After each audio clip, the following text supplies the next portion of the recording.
you can go out and figure out the solution and dive through that problem, or you can make the excuses. And yeah, that's fine. But again, I can't deposit an excuse check. They don't cash. I can't feed my family with an excuse, and I can't inspire my team with an excuse. So I need to find solutions. And I literally had just blank offers already ready in my folder that if there was, no, that guy's amazing and he's great, and this, and I literally just I went to one of these auctions and I saw one guy had everybody just surrounded around him like a gleaming light, and I'm like, okay, this guy's got some influence on these people. I went and talked to him, fell in love with him. I'm like, you're coming to work with us. He's like, well, I've got another job. You've got to see what we're building. I promise you, to be something you've never seen before and an opportunity nobody's ever given you. You have to be passionate about your business, not be afraid to sell it. And my team's like, oh, great. Where did I met the owner, and I was at the drive-through at the Jack in the Box. He got out of his car and gave me a business card. I'm passionate about what I do. Welcome, guys. Today I'm talking with Tony Perez. Perez? Perez. Perez, okay. Tony Perez. He's CEO, president of Euro Car Doctor. He's been very kind to give me an interview today, and I'm very excited to learn and talk with you today about auto repair, talent, hiring people, and how to be successful in this field. So thank you so much, Tony, for your time. Absolute pleasure, Fernando. When you told me about it, I was like, I'd be glad to. Yeah, definitely. It's good to have you out here, and I've seen some of your podcasts, so they're pretty awesome. They're informative, and for anybody anywhere near this industry, like, you have to be an information hog. You've got to learn. Best chances of successes come from learning the most you can. All right, and again, man, I have actually questions for you. Great. Nothing Awesome. hard, man. Go Nothing for hard. it. But before we even start, I do want to give you a chance for those who don't know who Tony Perez is. Who is he? Where did he come from? And give us a little background of yourself and your story. Awesome. Well, thanks for giving me the opportunity.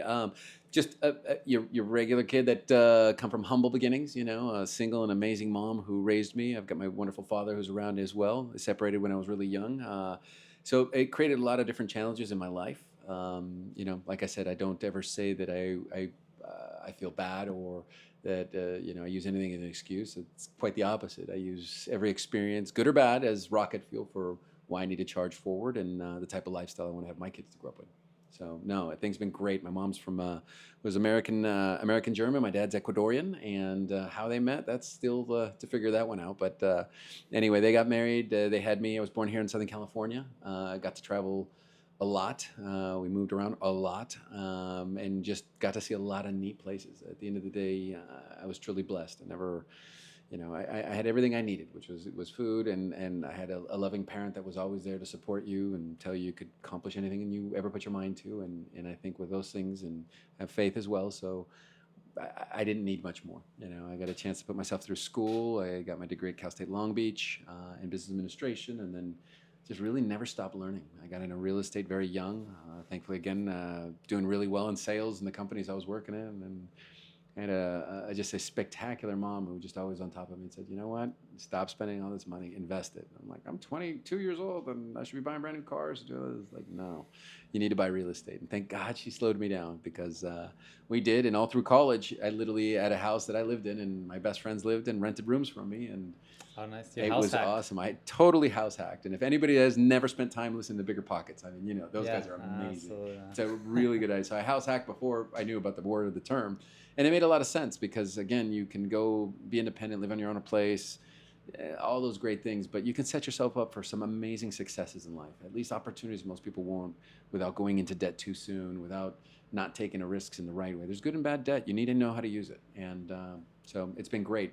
The last company before I got into automotive was import-export of paintball and less than lethal firearms all over the world. It taught me a lot. It taught me a ton.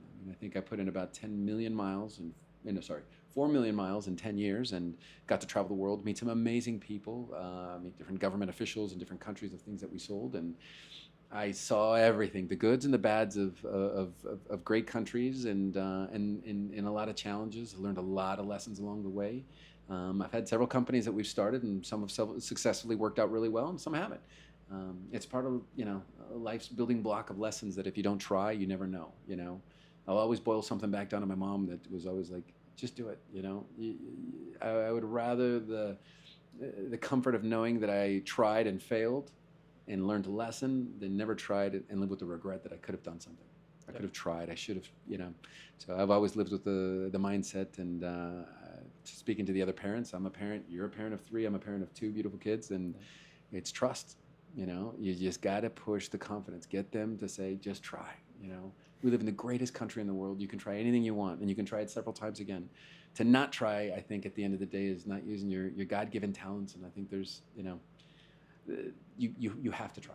So yeah, I've tried a lot. And after we got done with that business, decided I wanted to settle down and have a family and be grounded in one place, not be inventory reliant anymore. And I found the automotive industry. One of my best friends at the time was just an amazing master technician, and I owe a lot to him for a lot of the training and showing me a lot of the ropes of this, because I didn't know anything about automotive. I just love the fact that I didn't have to deal with inventory. It was a cash on delivery type of business.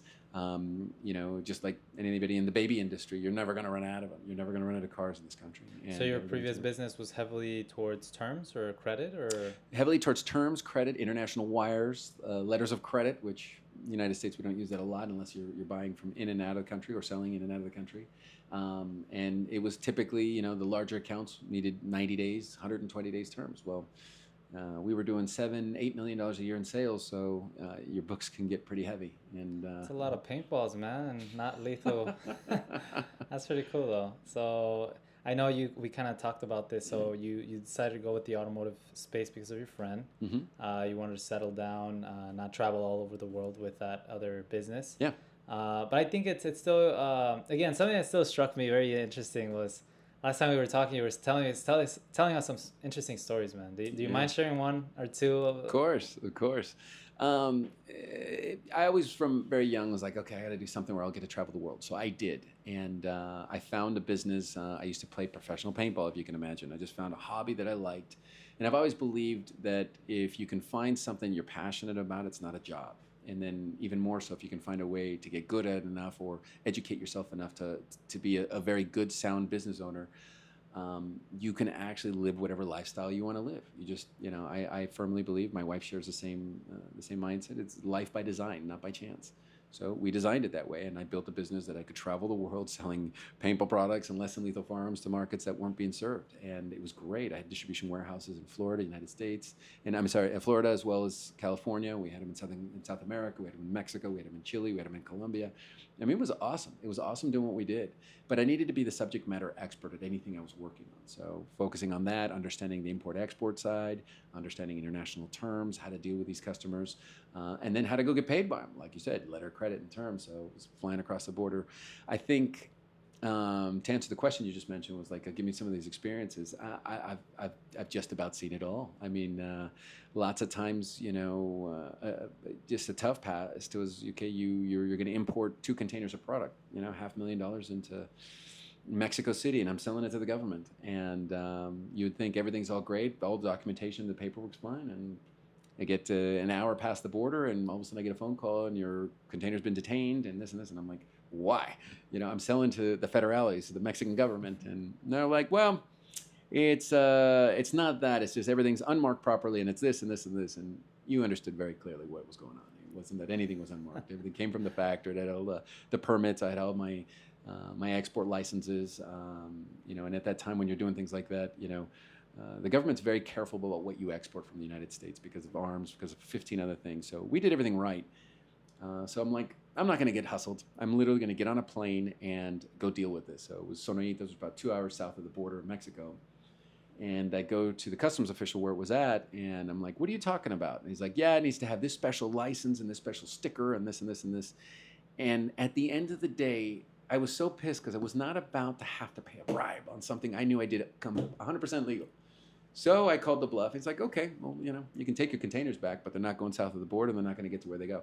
So at that time, I had 2 containers of product. And literally, I went and found everybody I could. I called everybody I could. We literally, it would be the equivalent of sometimes when you go to, where I've got to get quick labor really fast. I got everybody I could find. I said, hey, we're going to unload this container. We're going to grab all these boxes in this parking lot of an OXXO, which is like their version of a big old giant 7-Eleven. And it had a big parking lot. We were opening boxes and putting these dumb stickers on. one at a time in the parking lot. We went through the night. I mean, it was just insane. It took me a day and a half to get it all done because I didn't have security there. I literally slept there in the rental car, and all the people that were helping me out came back the next morning. We finished it up, put the container back in, and I'm just like, wow, all of this could have been avoided. And when the product actually got to where it was, when it was all said and done, it's like it didn't need those stickers. It was a hustle. After that day, I was like, wow, okay. I thought, okay, for all the risks I took, for the money I spent, for the heartache, for the stress, for the anxiety, I'm like, done. This is a different way to have to play this game. And you understand that, okay, you need to make sure that the proper wheels are greased so everything gets shipped. And they're like, no, you don't need the sticker this time. You took care of it in advance. It was a bummer, but that was the language Latin America speaks. That's the language a lot of the countries, all over the world have to speak. Thankfully, we're in a country where you can go down the street and you're safe, and you don't have to worry about somebody bribing an official. And it's not just talking about Mexico. It's talking about a lot of countries in the world where you can export something, and if you do everything 100% right, you can run a legitimate business. I don't think enough people count the blessings we have in the United States, because whatever you want to start, I want to make cell phones today. I want to repair cars. I want to do this. As long as you're doing it on the up and up, you'll be fine. And that's awesome. I empathize, and I sincerely feel bad about a lot of people opening other countries, businesses in other countries, because it's not easy. It's not. It was hard enough for me, and I was exporting to those countries. But to watch them in their countries have to be able to do things, it's just, I didn't want to deal on that level anymore. I knew in my heart that I knew I could build a business with integrity, honesty, and transparency, and succeed. And after that, I was like, I'm done doing this. 10 years was enough. Got to travel the world, meet some amazing people, see some amazing places. But it's definitely a place that I could just check that one off of my life and say, I don't have to go do that again. Yeah. So especially now settling into the automotive space, why automotive? I mean, was it truly just your buddy, your master technician buddy, or was it something about it that you were like, this makes a lot of sense. I want to be in auto repair. Great question. I think I've always had a passion for BMWs. I always liked the cars, and they've always just seemed to need a lot of maintenance. So I've always wanted an auto shop. I'm a tinker. I'm not a mechanic by any sense. I don't have the talent my guys in the garage have, but I always just enjoyed the science around a car being broken and you being able to fix it and come back from that. Even at a young age, I'd crash my car and I didn't have the money to go fix it. It was on every little bit that I had. I was like, okay, I got to figure this out. And I'd go buy the used parts from LKQ or wherever and put it together in the garage and wherever it was. And then you'd have to figure it out. And that was kind of neat. But on the scale of what my amazing team does here, it's very different. I was wanted in my heart to own a shop.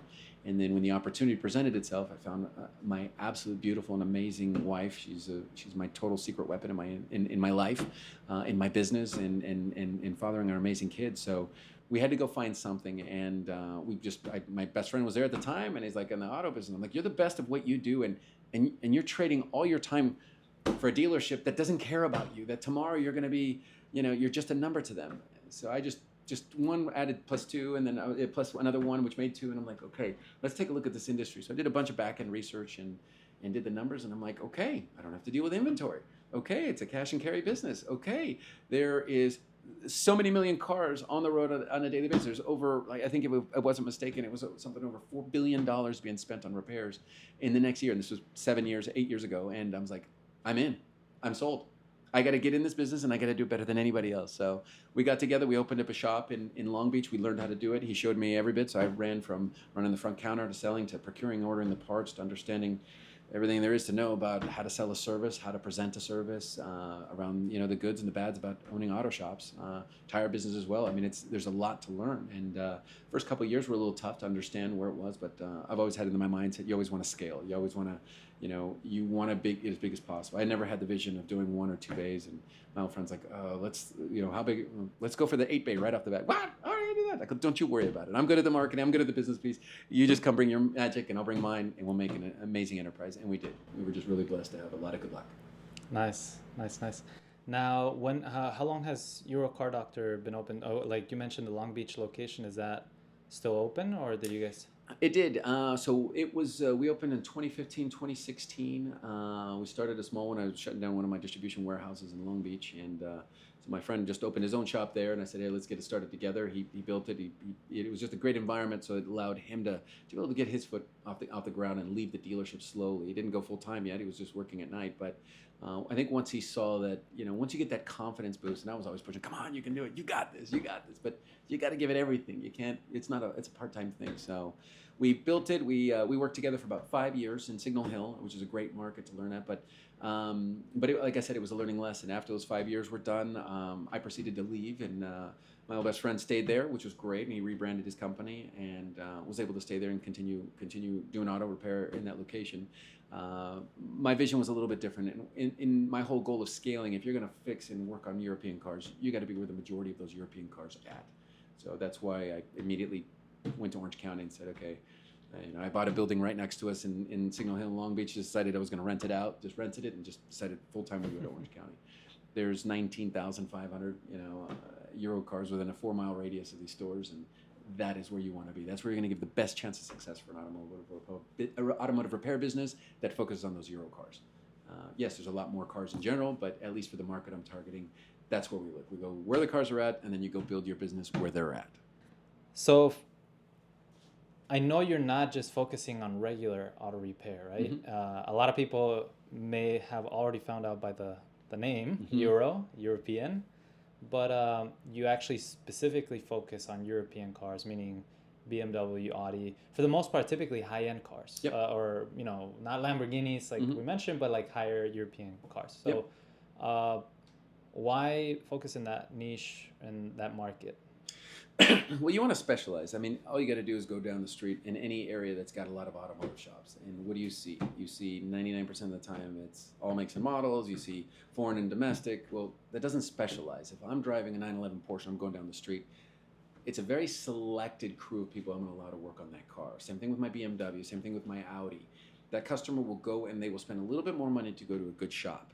Okay, because again, it's not that there's nothing wrong with all the automotive shops that are out there and tire shops out there. It's not that they couldn't do the services, but I knew that I would have a much better chance in focusing on a target market that will focus on the specialized market, right? So I did a lot of research. I go, do we just do the BMW only? Do we just do Mercedes only? The two biggest brands we have in Orange County.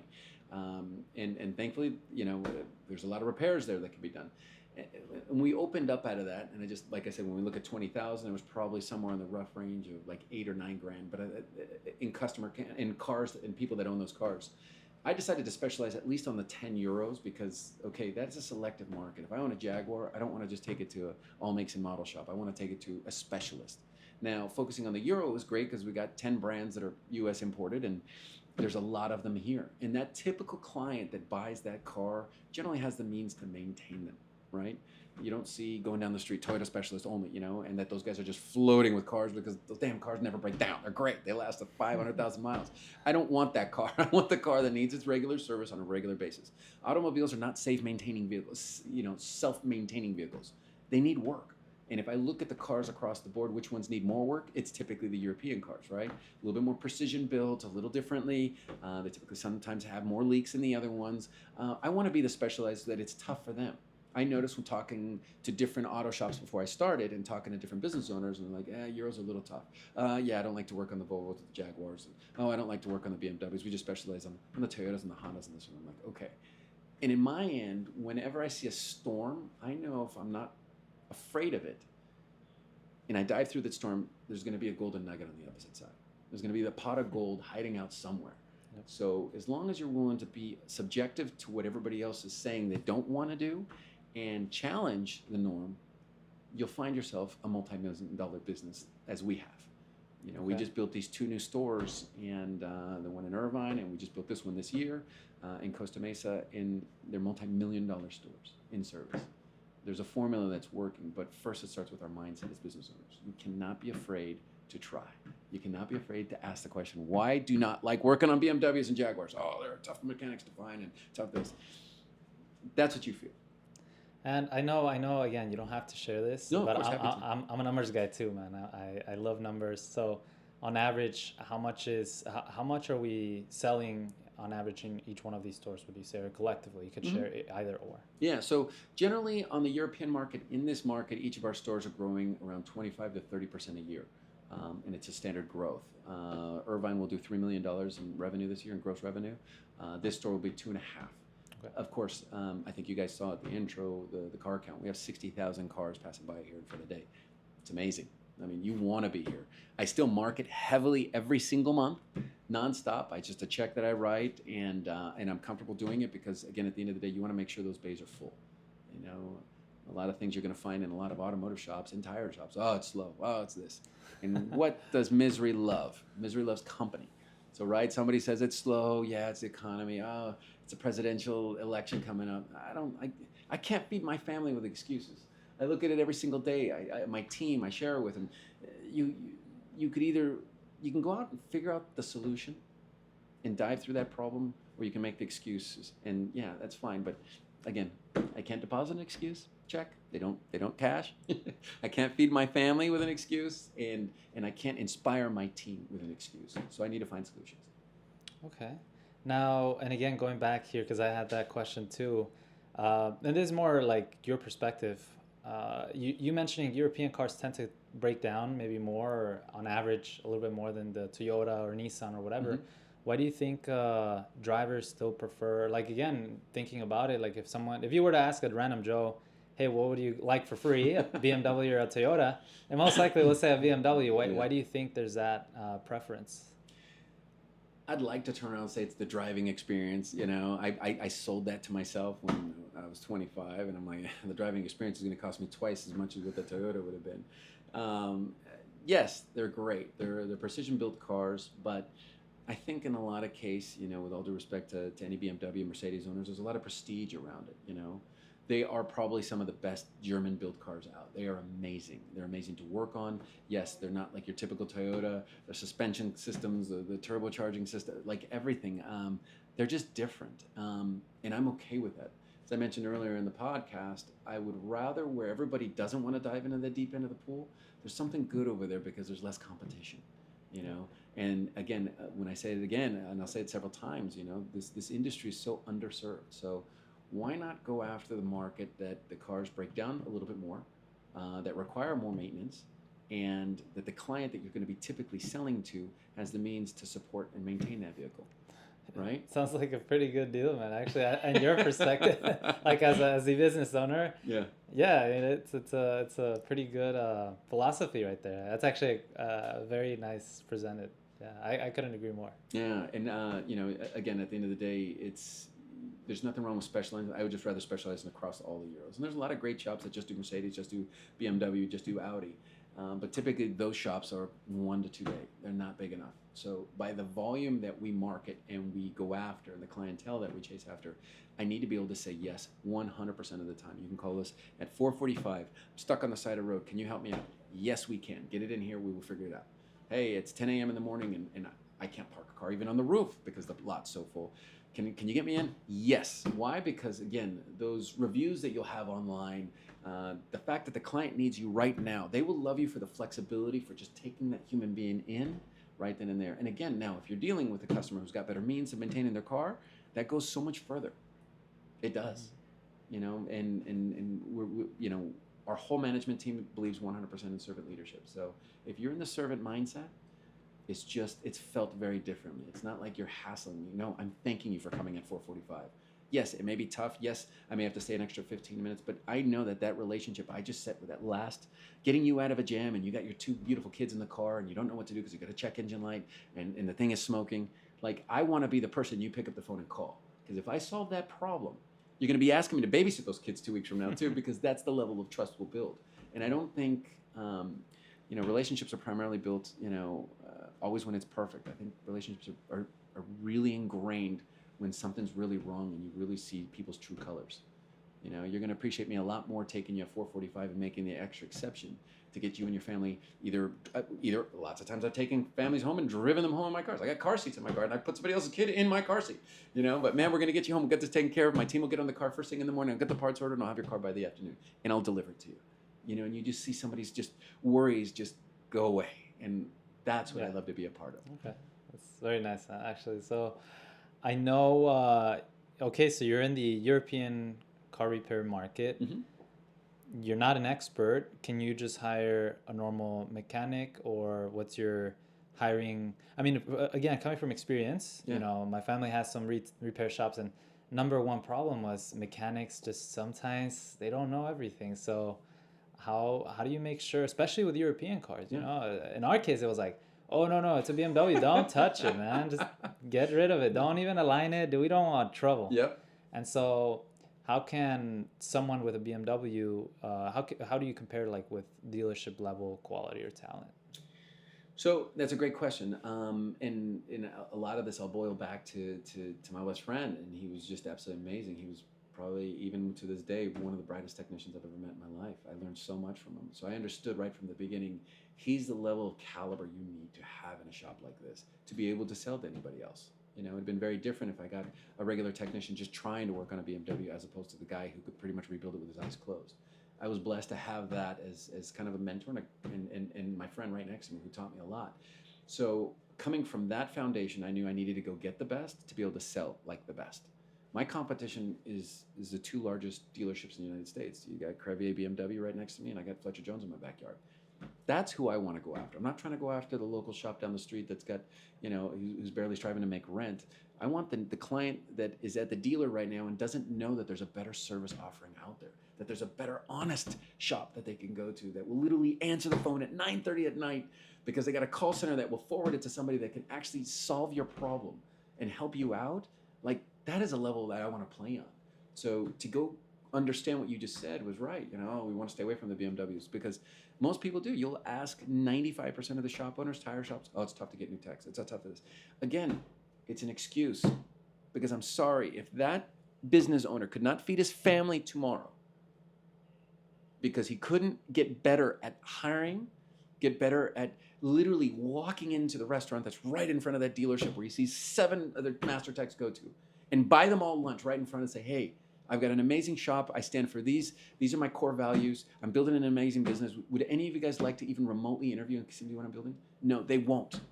They'll hide behind the excuse that technicians are not, the industry's dying, and it's hard to find technicians in this. No, it's not the case. This Saturday, I'm at lunch with my family at a barbecue place, and it was 7 technicians from Toyota walked in.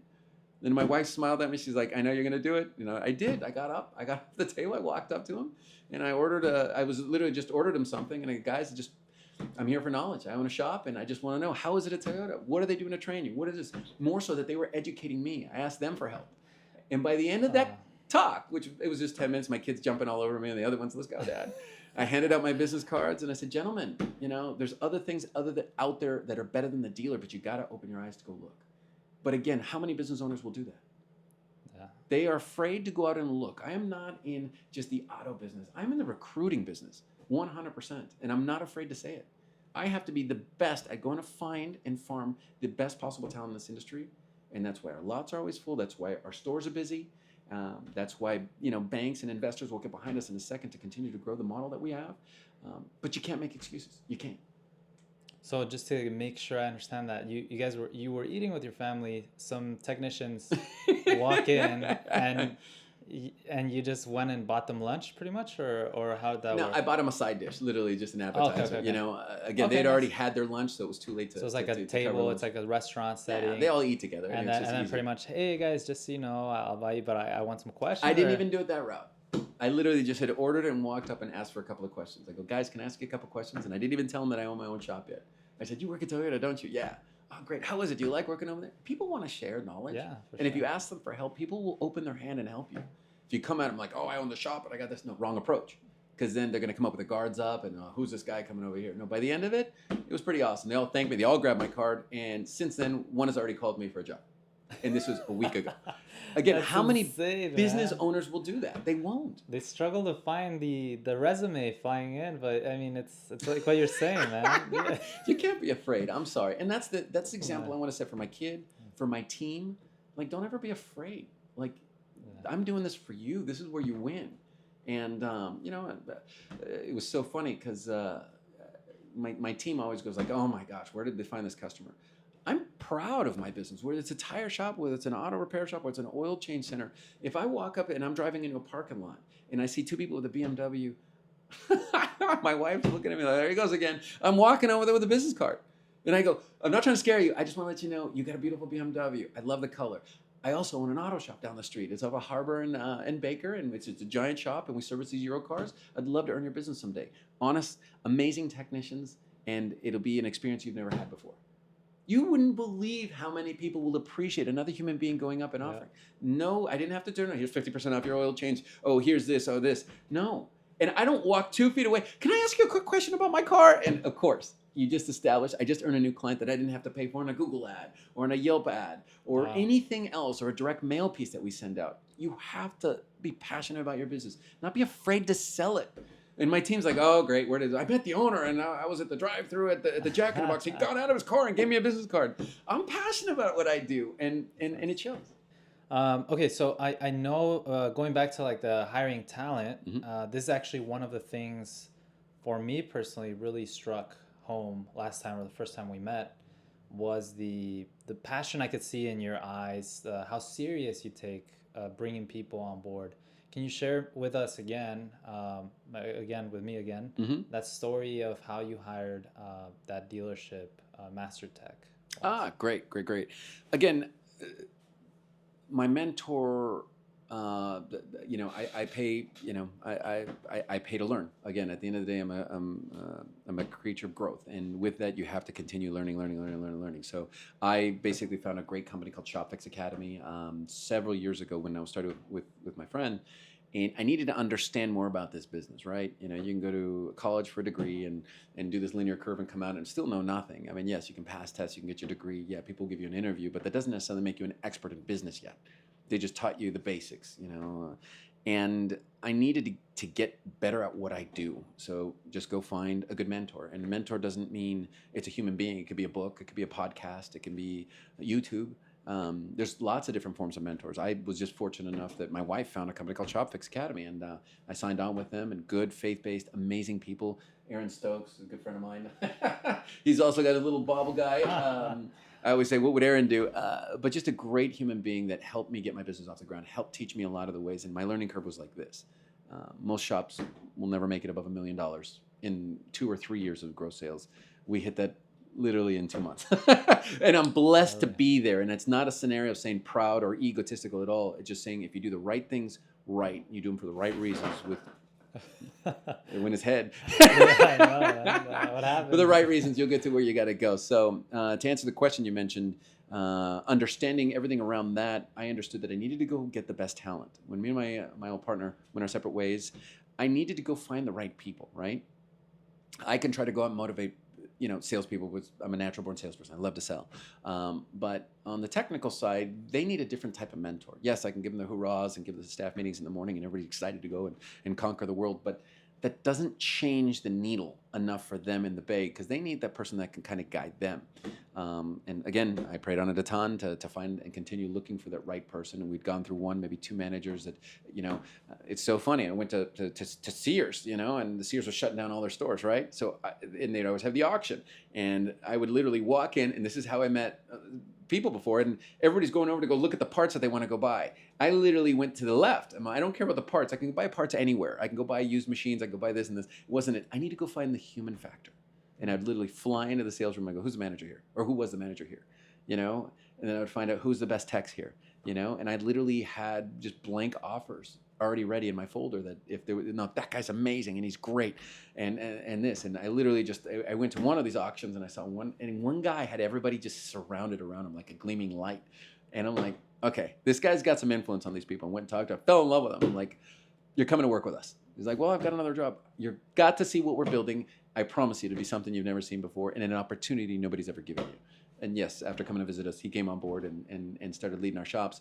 Although that didn't work out in the long run. But it's around the mindset of going after looking for the right people, right? And so in separate interviews, again, like I said, I'm in the recruiting business. I need to go find the best. So interviewing two separate master technicians, both people pointed at one amazing human being. I go, who would you quit tomorrow to go work for? Who? And they're like, wow, there was this shop foreman and he was in charge of production and so at a certain dealer. I'd go home and tell my wife we're quitting and we're leaving and we're moving to the Florida to go follow this guy.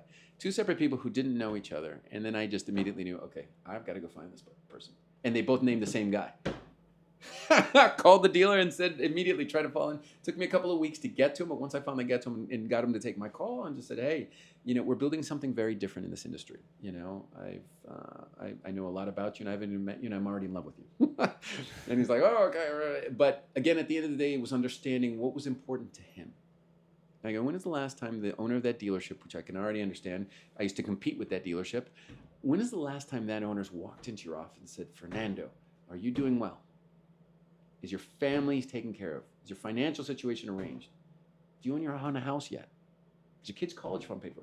Things that are important to you and I and everybody else listening to this podcast as a parent. No, it doesn't. And you make this dealership $1.5 million a month. And you want to tell me the owner doesn't know these questions? I don't think he deserves you. And with all due respect, you need to ask yourself that question. In a couple of years, I'll do this. Why not do it now?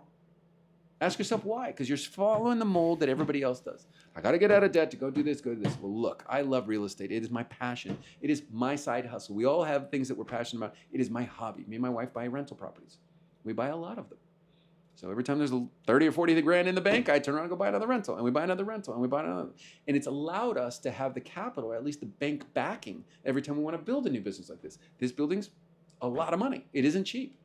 And you have to have the structure. You have to have made the right decisions back in for the bank to say, he's a good investment. There's certain cities in the United States, I can go buy a house, and I don't even have to put a deposit down because the bank has seen a portfolio, says, okay, you make good sound investments. We'll finance 100% of this home purchase or this rental property purchase. That is in a position where you're doing a great job. You're serving people. You're doing it for the right reasons, and you're not doing it out of emotion. You're paying attention to the numbers. So once we got a chance to touch base with him, it was a 4-hour interview, and it was another 4-hour interview, and it was another 4-hour interview, and it happened. He was the right human being. In my case, he came at exactly the right time because he believed in servant leadership. He believed in all the same core values we do.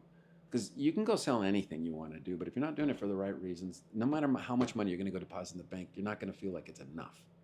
But when you're doing it to serve human beings that work for you and you change their lives on a daily basis, everything just changes. It's for the different reason. Somehow luck just always finds your direction. Somehow the best people leaving the dealership or leaving an independent shop find their way to you because you attract talent, not chase it. So it's a very big difference in a mindset. And when I mentioned my coaches and I mentioned my mentors, because there was a lot of training in that and showing me like, look, you've read enough books and there's enough information out there that, you attract success. It's not a destination. It's a mindset.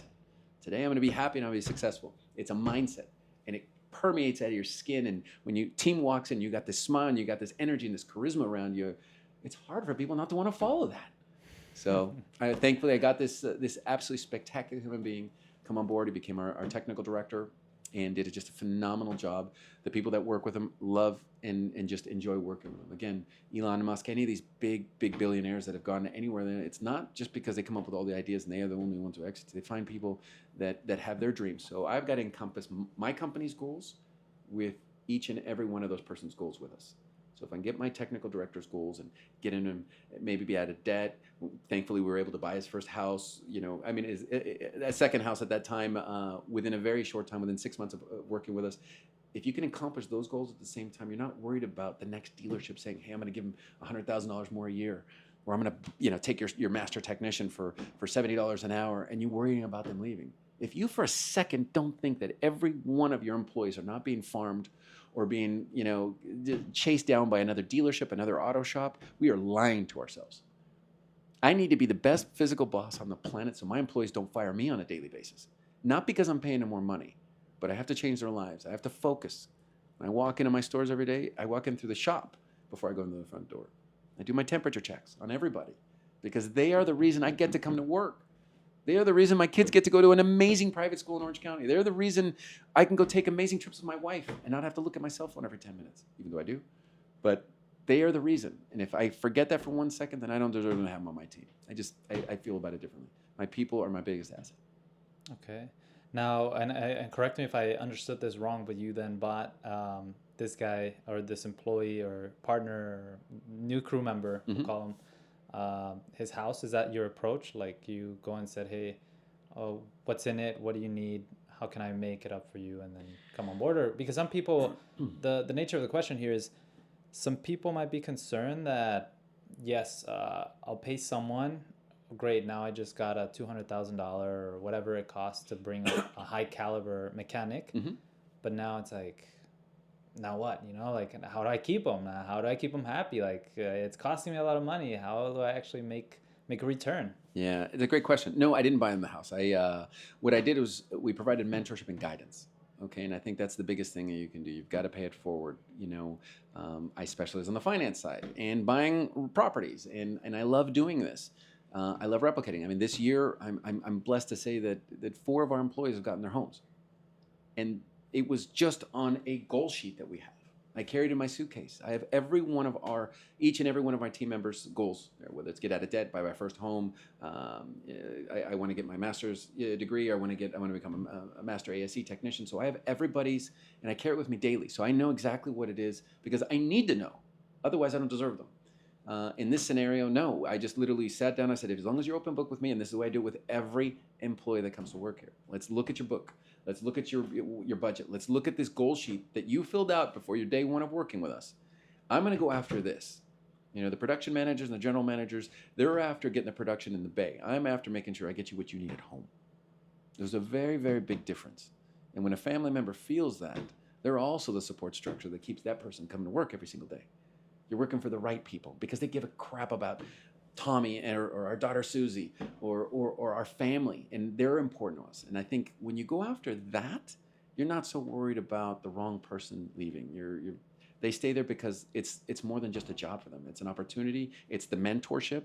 So all I did is focus on taking a look at it, and all it is just human monopoly and looking, okay, put the debt here, move this around, let's pay this down, let's get this done, let's get your credit score to this point, let's go find a place that's within your means, and then let's go get it.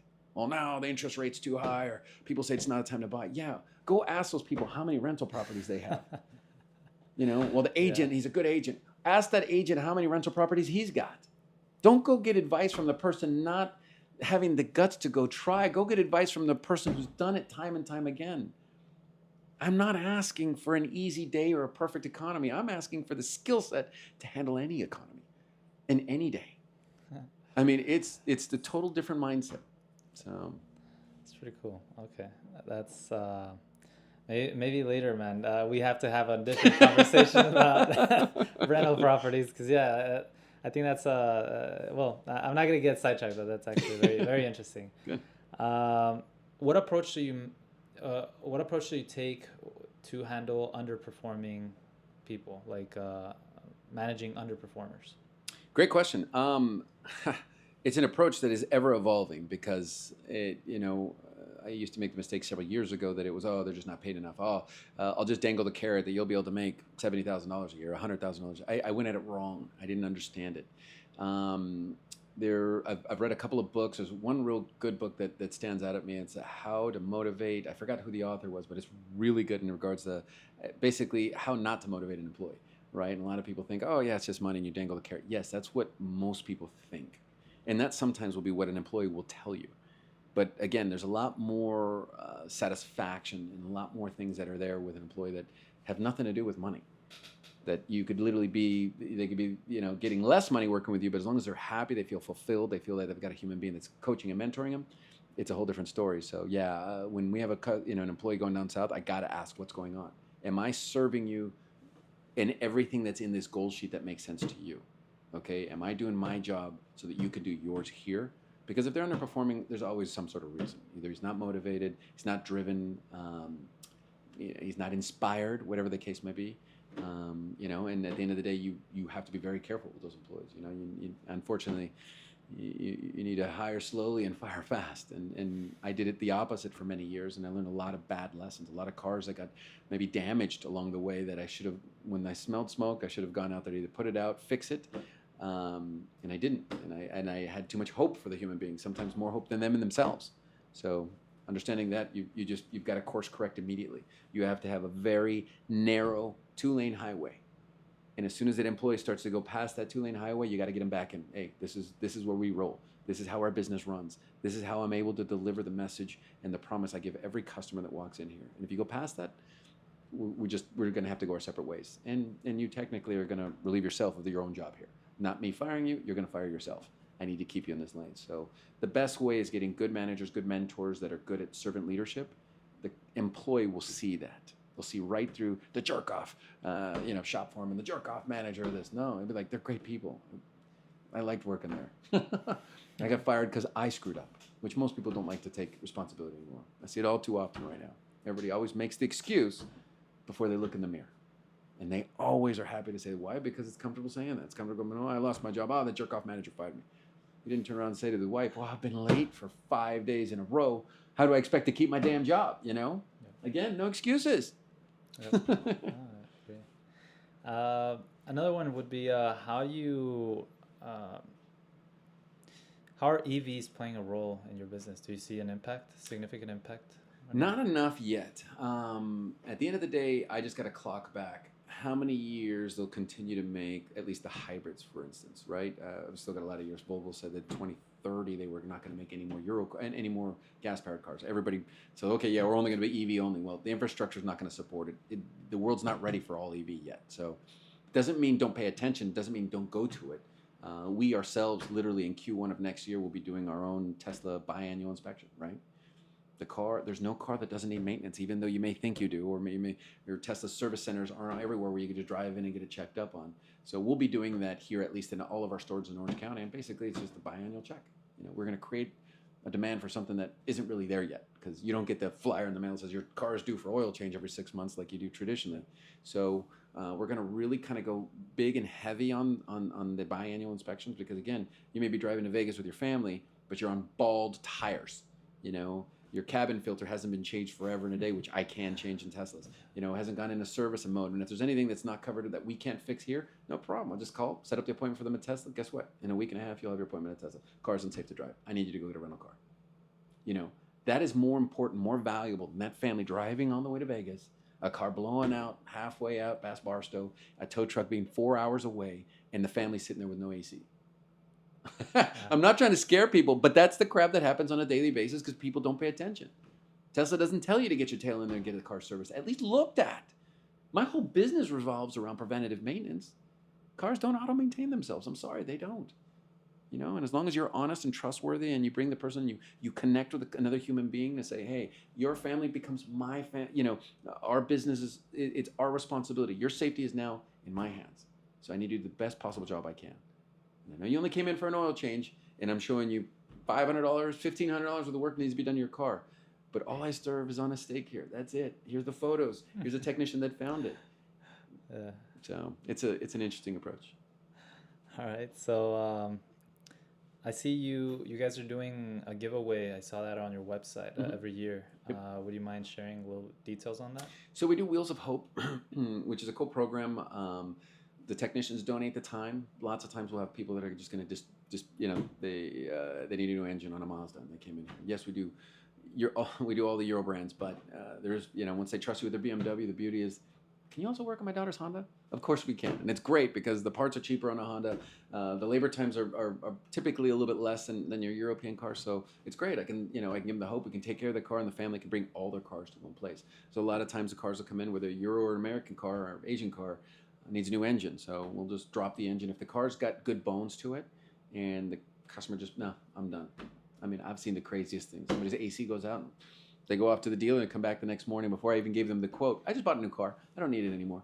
It's a $15,000 car in value still. Nope, I don't need it anymore. What will you give me for it? Well, I can't give you 15 grand, but we have Wheels of Hope. If you'd like to donate it there, we'll fix it. Our team will put in the time, and then we'll donate it to a needy family, or ideally, I believe it was a single mom last year that was just awesome that got the car, and we try to find the people that need the help. I've tried this left and right and sent it to local churches, the city, the Chamber of Commerce, trying to find the needy family that needs our help. And we don't just do it once a year. We do it as soon as we get a car ready to go, and we just try to find. You have no idea how it makes, and you don't see them publicize that. I'm not about trying to take a family and portray, we gave this car away because I need. We just do it because we do it because it's the right thing to do. Our giveaway is when our employees are here and we see that family come pick up that car, and that lady who was down on her luck and didn't have any help, and she got a reliable set of wheels to take her kids to school. and then go do a part-time job. Oh my God, there's no better payment than that. And I don't need to publicize that. Because, why don't you show this on photos? I don't. You got to be humble about what you do it for the right reasons. You don't do it to turn around and market your business because you want people to think you're an honest company. I know I'm an honest company. That's it. That's enough for me. In our team, that's enough for them. That's what we build. That's what Wheels of Hope is. Well, I mean, yeah, hopefully there's a little more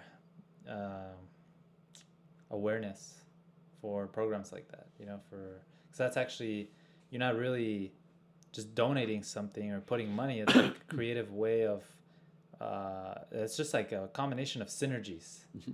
This guy didn't want the vehicle. They feel good because they're donating it. We're going to help with donation of time and making sure that the vehicle is reliable and they're not going to break down and have to, get in debt with a financing company to pay this. And so, yeah, that's actually really, really nice. It's so funny because I internally have my own Wheels of Hope on a monthly basis. It's almost like I find there's always somebody once a month that just is down on the luck. They may have a Euro car, they may have an American Asian car.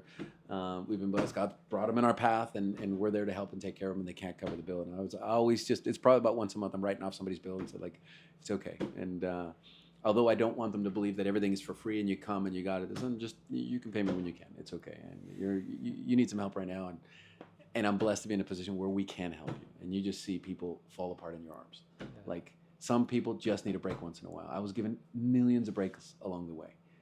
I was, and I wouldn't be where I'm at. I wouldn't have the opportunities I have in front of me if those weren't given to me as well. So to not give them back, it's just something. But the neatest part of the feeling is giving somebody in need and helping them, and not waiting for anything in return.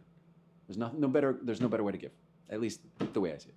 So, what is we're kind of nearing towards the end. Yeah. Tony, and I appreciate the time, but what is the future? What's the hope for Eurocar Doctor? What's in the box for the next few years?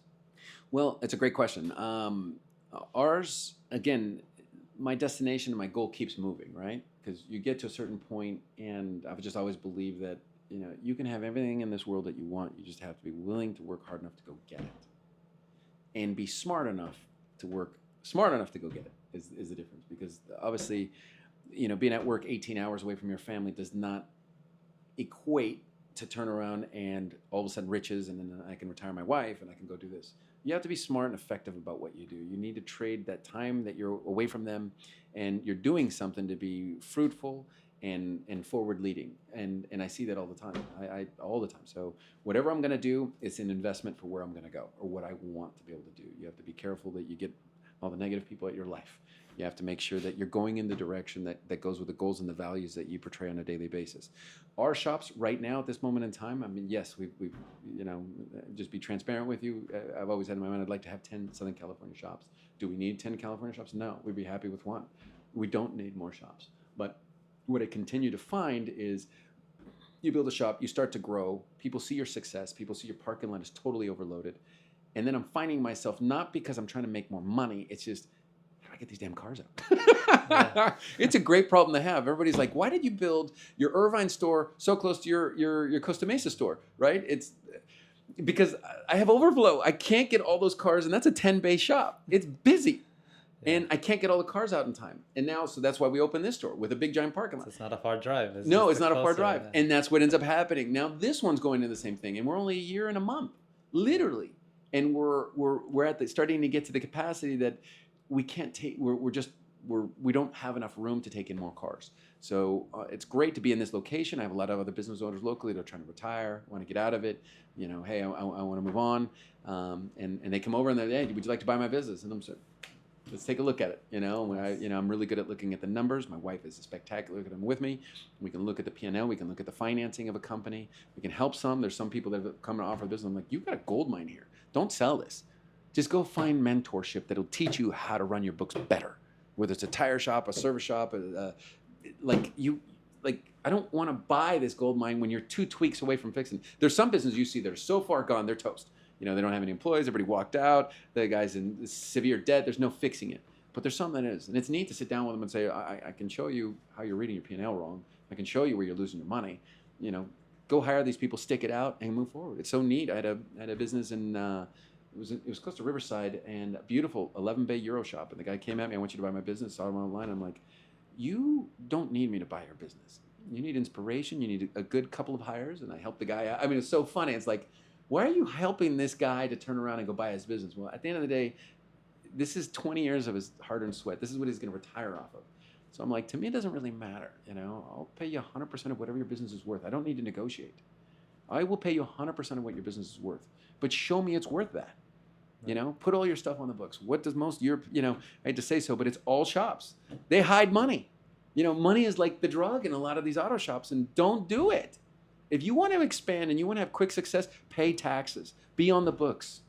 Be honest with yourself first. Don't take money out of the till and go buy your car or your payment over here, because you're stealing from yourself and your family as well as your employees. You don't need to do that. Run an honest business. Pay your taxes. Do it right.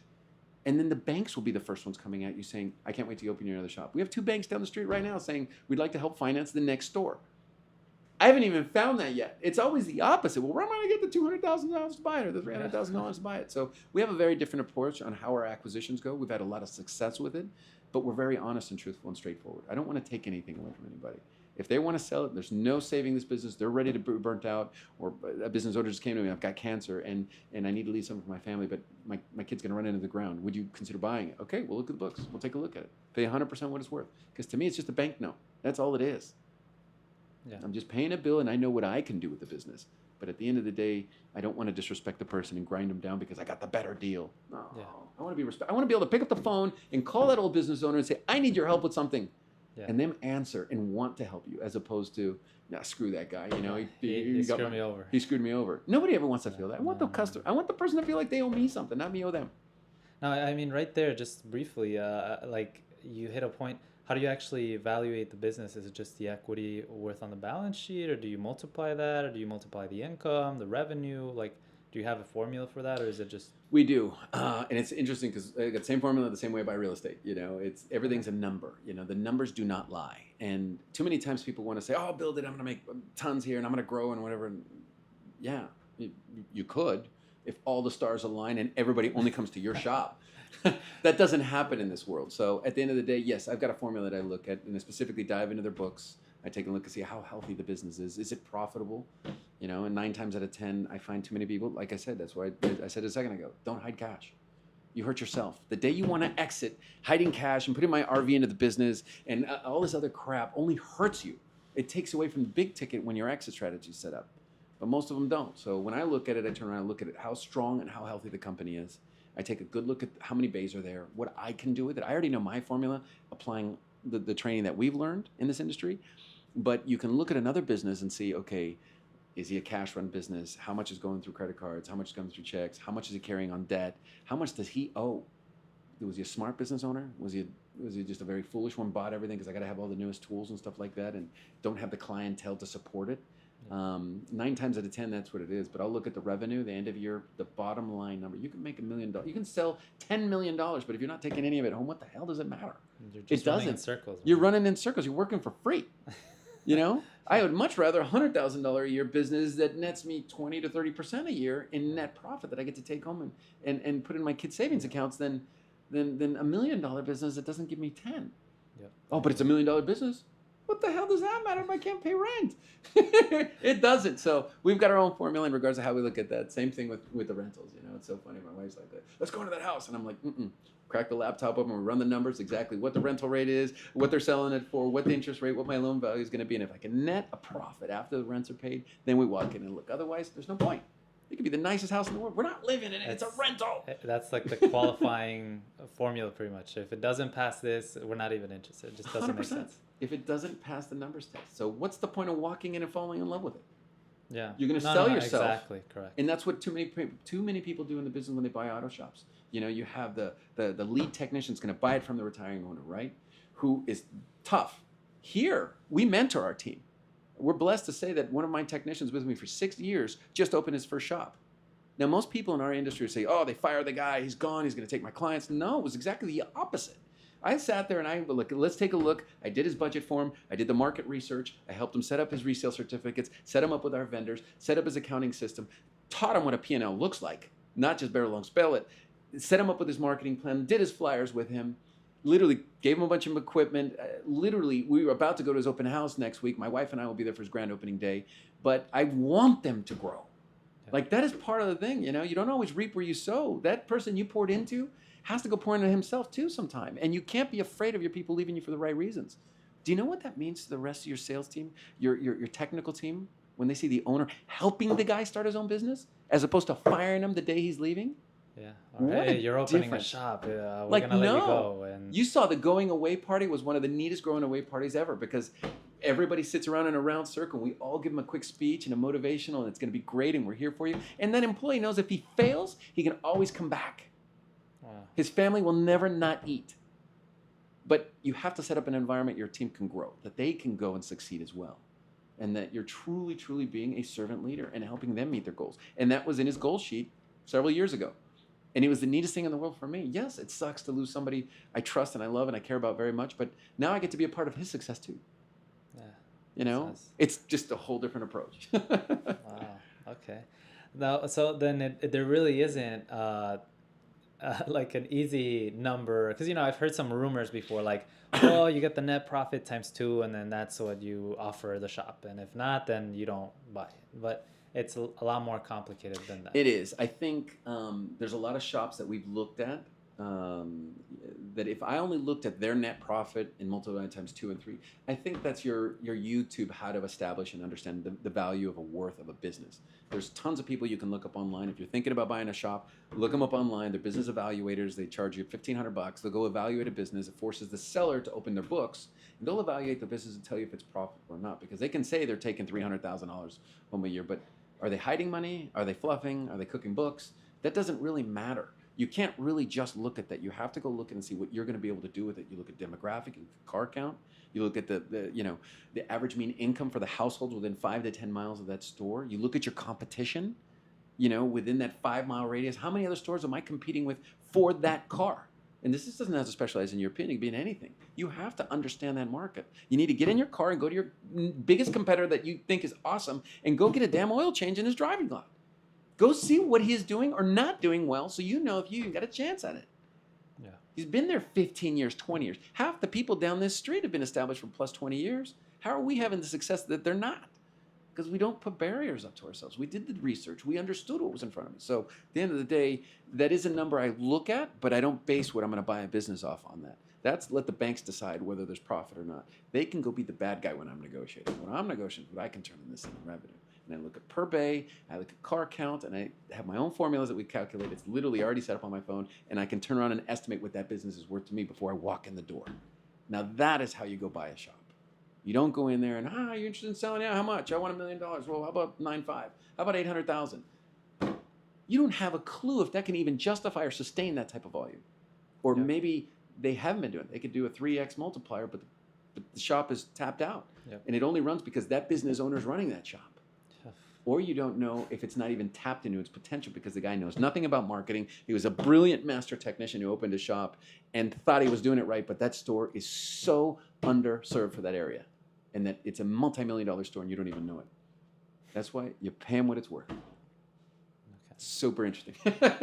Wow. Okay, so would it be fair to say that if there's anyone watching here that could potentially or be interested in wanting to sell their shop, to be able to reach out to you? Oh, all day long, long. And again, like I said, just as we're transparent with our clients and 100% honest, if the business has any, if they've got any hope of staying in it, I can always connect them with the mentors that help me, with places that will help you build and save your shop.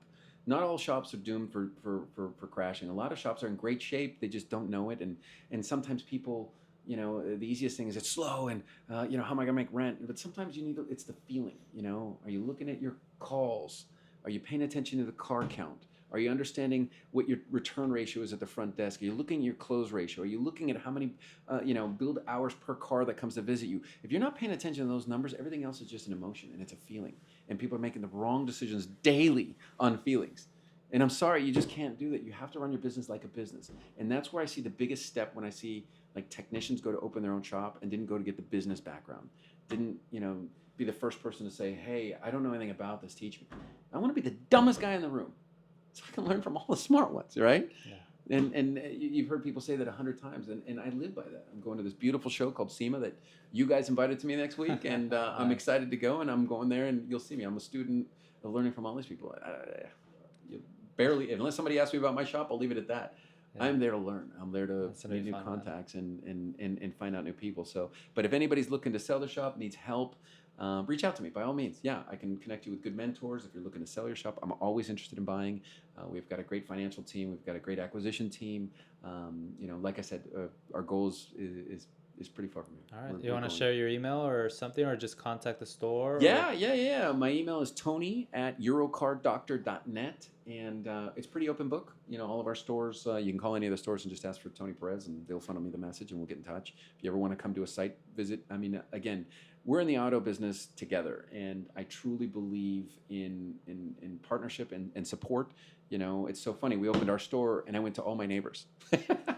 And I walked in with business cards, and I didn't bring donuts. I just walked in and said, "Hey, I'm bringing in the white flag. I just bought the big giant store on the corner.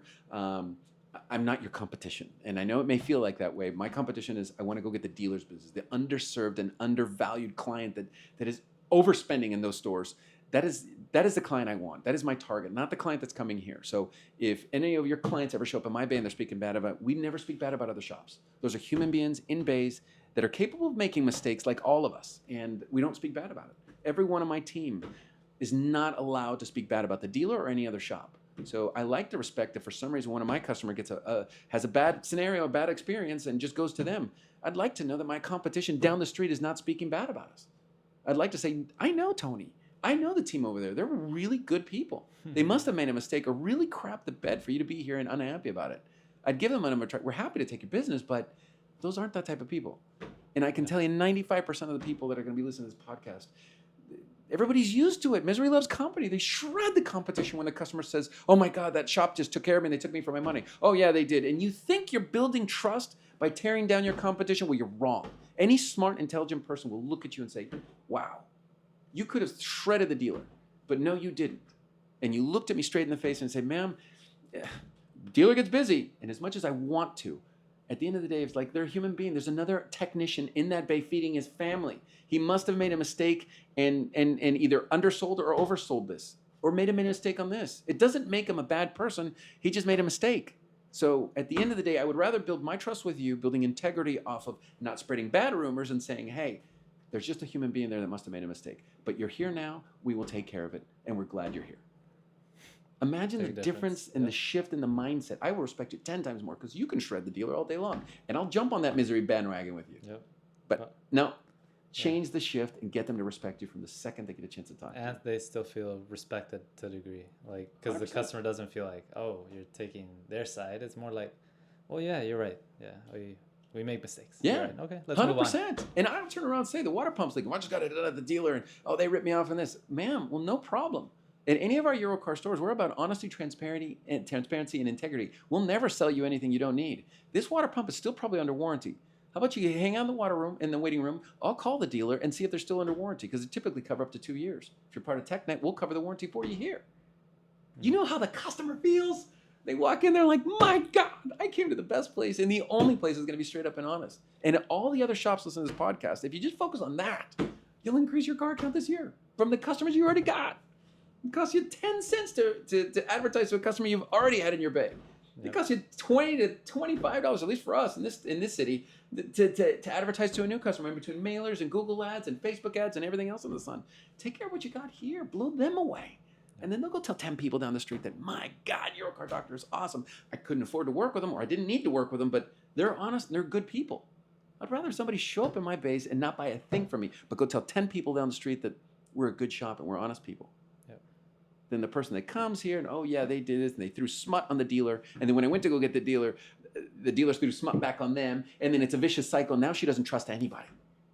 Break it, break the mold, and you'll have successes you have never even imagined. All right, man. Well, thank you so much, Tony, man. I really appreciate for all your time. And you're a busy man. You've been getting calls, and I'd really again, I personally appreciate it. Every time I get a guest, I tell them, "Hey, look, it's not only about you sharing, your success, although it's very nice to hear that. It's mainly being able to help that one viewer, that one person who's struggling in the shop, who's looking for answers. They don't know what to do. They go online and they find something like this. So it's hopefully, I'm very happy that you took the time to put that out there and help other people. So I Yeah, appreciate it. home run. Again, it's all about supporting growth. And again, at the end of the day, don't look at your competition as competition. Look at them as friends. Because again, at the end of the day, you never know when you're going to be in trouble and you need to make that phone call and ask for help. And it's neat to be able to pick up the phone, bring the car, I'll take care of it. Yep. It's awesome. I'm But we sure. just got to change our mindset in the automotive industry. You can't look at the guy down the street as your competition. You need to look at, hey, we're all in the same, we're all in the same boat. There's enough cars going down the street for all of us. Yeah. We don't have to crap on each other on a daily basis and make that shop look bad and that dealership look bad and that tire shop look bad. No, we don't. We need to stop that. We need to put trust back in this industry so we can all make more money. So anyway, it was great to have you. Come back anytime. We could do part 2 of this in about 6 months after Absolutely, SEMA. yeah. And again, anybody needs help, please reach out. We're always happy to help you. All right. Well, Tony, thank you, man. Anytime. Thank you.